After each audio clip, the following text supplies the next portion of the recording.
and climbing Gibraltar Mountain.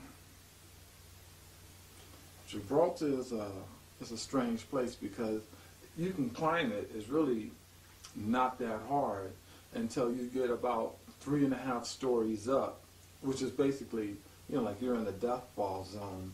And then if you don't have your hands and your feet in the exact right position, and if you're not mentally set, the mountain shoots a little curve at you that can just totally unnerve you.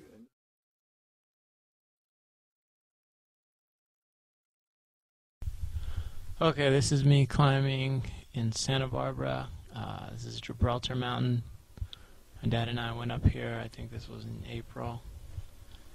I actually first climbed this mountain at 11.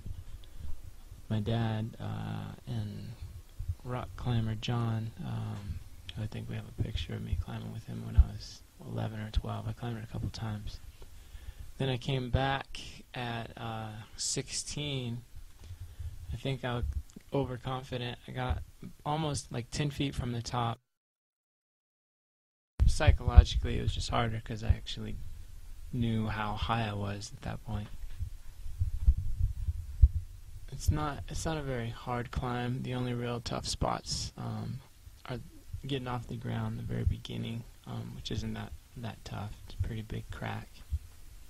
This crack here, you pretty much make your way straight up it. And then you have to traverse across. Then there's a ledge. You kind of have to. You gotta get up, which is the crux. It's probably 10 or 15 feet, and from the top. And once you cross that, you're pretty much free and clear.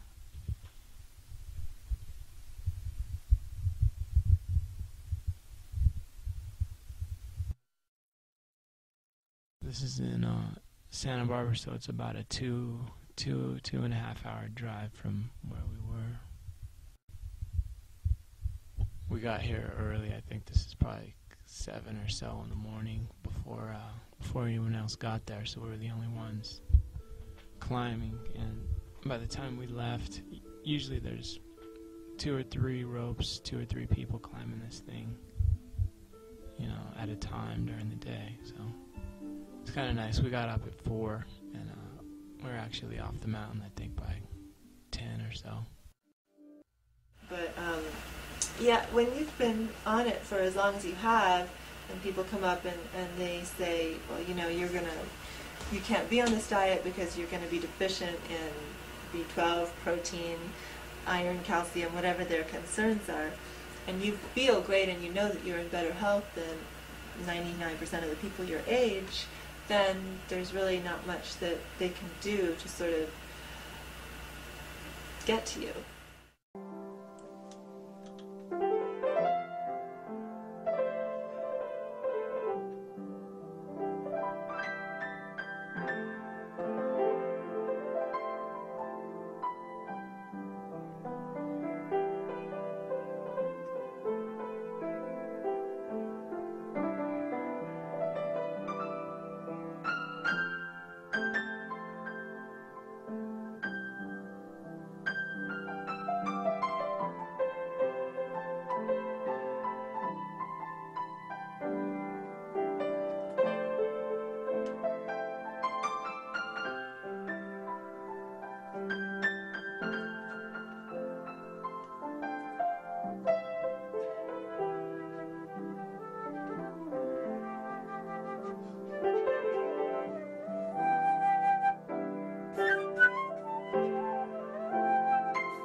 This is my dad.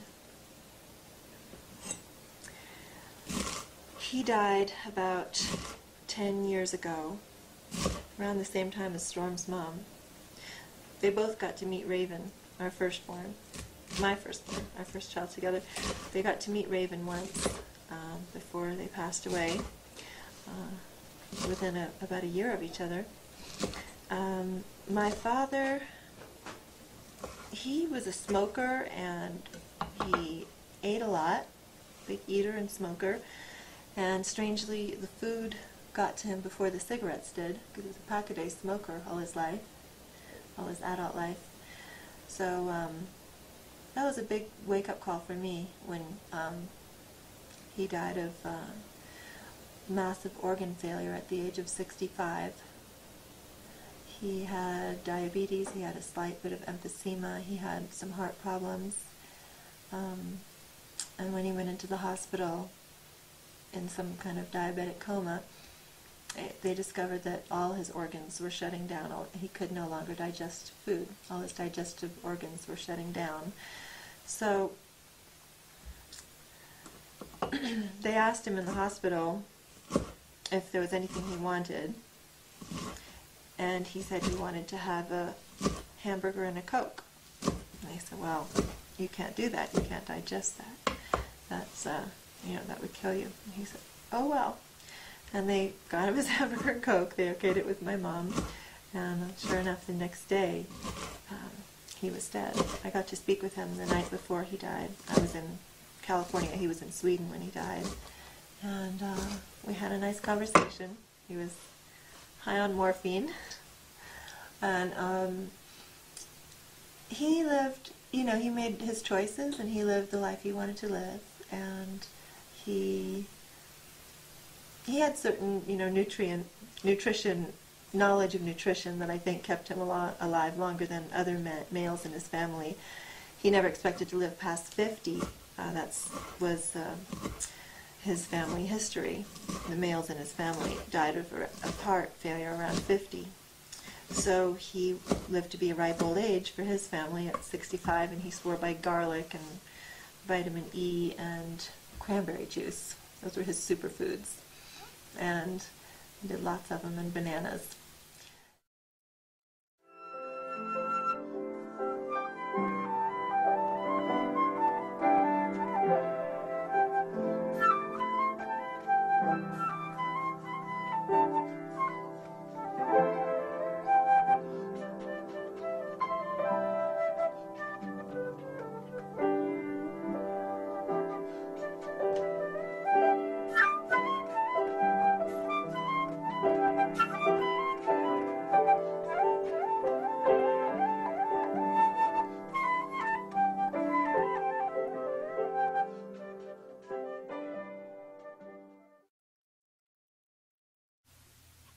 This is a picture of my mom's in her early 20s. She was a beautiful, bright woman.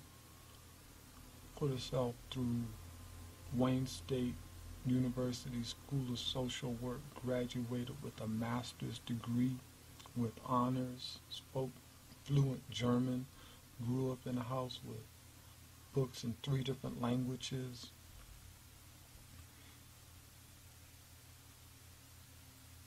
This is my mom when she was in her 60s, early 60s, 62.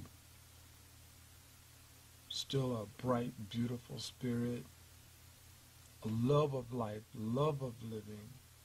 Her and my dad did a lot of traveling. They're in their golden years. They're traveling all around. And this is my mom after it was discovered that she had stomach cancer, and they caught it too late. The doctor misdiagnosed her, and it was terminal. She wanted to have her family with her, so she called everybody. My dad called everybody, and we all went to see her.